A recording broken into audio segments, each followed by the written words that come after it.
అందరికీ నమస్కారం. విజయవాడ వరద బాధితులకి ప్రభుత్వం ఎంతో కష్టపడి అనేక రకాలుగా రివ్యూలు చేసి ఆహార పదార్థాలు పంచుతుంది.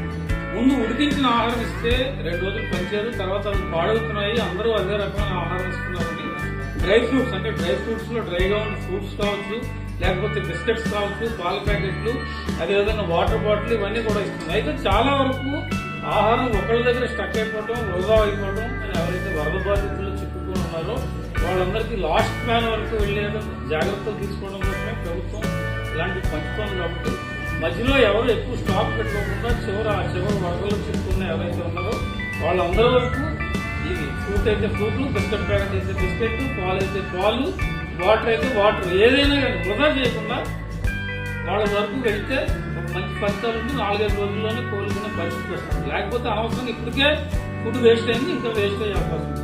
Thank you.